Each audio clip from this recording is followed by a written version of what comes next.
இறைவன் ஆடி போயிட்டான்.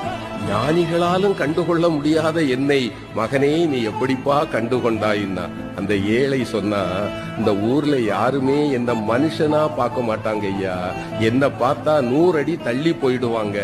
ஆனால் என்னைக்கு சமமாக அமர்ந்து அழுகி போன என் கையில் இருக்கிற உணவை கூட உண்பதற்கு ஒருவன் கையேந்துவான் என்றால் என் கருணை கடலே, உன்னை தவிர வேறு யாரால் ஐயா இது முடியும்?